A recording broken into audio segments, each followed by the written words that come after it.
मम्मा के काफी समीप आने का मौका मिला, क्योंकि हमारी जो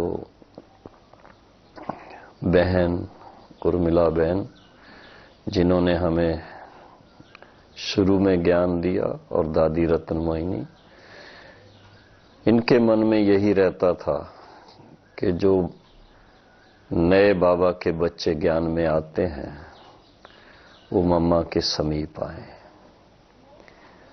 तो मम्मा के साथ व्यक्तिगत बातचीत भी होती थी। गुरुवार के दिन ब्रह्मा भोजन भी उनके साथ होता था। और एक प्रकार से ऐसी महसूसता आती थी कि मम्मा सिर्फ अभी नहीं, जैसे कि हम बहुत बहुत समय से मम्मा को जानते हैं। और एक बार बल्कि ऐसा मुख से भी निकला, मम्मा ऐसे लगता है जैसे हमारी खोई हुई मां फिर से वापस मिली हो। मम्मा ने कहा, ये तो अलौकिक संबंध है। हम बहुत छोटे थे, समझ में नहीं आया अलौकिक का मतलब क्या, बाद में समझ में आया। लेकिन यूं कहें कि ईश्वरी ज्ञान के अनुसार जो एक बाबा के बच्चों की, ब्रह्मा कुमार जीवन की जो नींव मजबूत होनी चाहिए, जो धारणाएं मजबूत होनी चाहिए, जो दृष्टि हमारी आत्मिक दृष्टि परिपक्व होनी चाहिए, मम्मा को देखते ही उनकी स्वाभाविक नजर, उनका स्वाभाविक संबंध, उनका स्वाभाविक जीवन, उनकी स्वाभाविक व्यवहार की बातें हमें ऐसा सहज कर देती। और आप सोच सकते हैं, विश्व माता के गले लगना, उनके हाथ से टोली खाना, और उनसे ऐसी प्यार की, अलौकिक प्यार की, ईश्वरी ज्ञान की गहराई की बातें सुनकर के बहुत बहुत हृदय गदगद हो जाता था। ईश्वरी सेवा में धीरे धीरे कदम आगे बढ़ाते गए। और दूसरे वर्ष जब मुझे 2 महीने की छुट्टियां मिली और जयपुर में मैं ईश्वरी सेवा करने के लिए गया, बाबा और मम्मा की आशीर्वाद लेकर के, बहुत आनंद आया, बहुत सेवा हुई। और वापस आने के बाद जब मम्मा को मैंने सारा समाचार सुनाया, और समाचार सुनाते हुए मैंने एक अपना उमंग मम्मा को सुनाया कि मम्मा, मेरा तो मन है कि मैं पूरा ही अपना जीवन ईश्वरी सेवा में लगा दूं। मम्मा ने ये नहीं सोचा कि अभी तो इनको केवल 1.5-2 साल ही हुए हैं।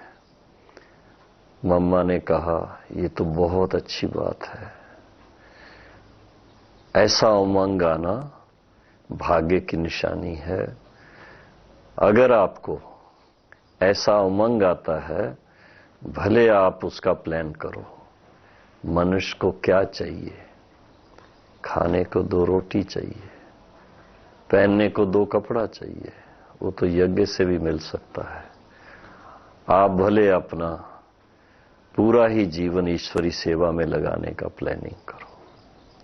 ये एक बहुत बहुत बड़ी मदद मिली मुझे, जिससे कि मैं अपने जीवन का भविष्य तय करने में मुझे एक यूं कहूं कि मेरा संकल्प दृढ़ होता गया। मम्मा का बॉम्बे में लगभग हर साल आने का मौका मिलता था, और उनकी क्लासेस के साथ साथ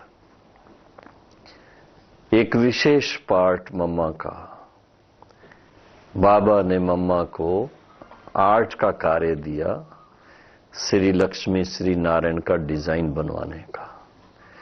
हमारे बॉम्बे की नलनी बहन के पिताजी काकू भाई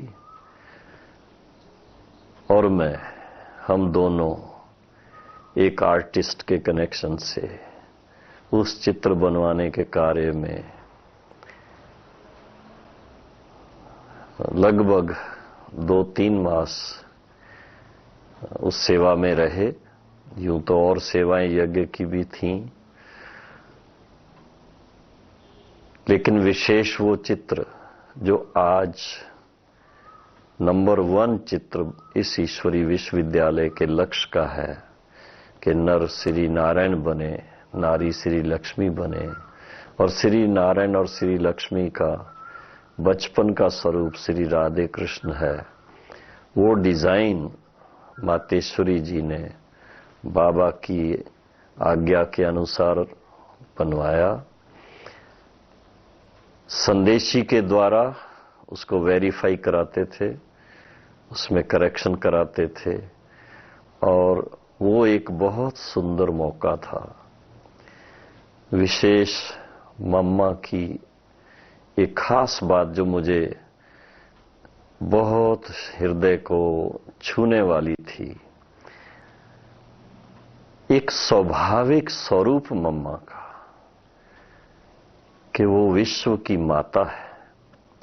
उनसे बड़े छोटे कोई भी सामने आते, उनको सहज स्वीकार करते कि ये हमारी मां है, अलौकिक मां, विश्व की मां, और सारे विश्व की कल्याण की भावना उनके हृदय में थी।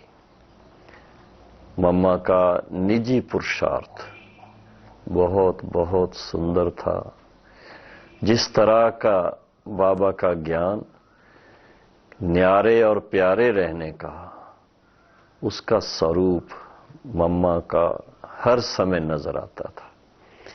शिव शक्ति का स्वरूप मम्मा के नैनों से हर समय झलकता था।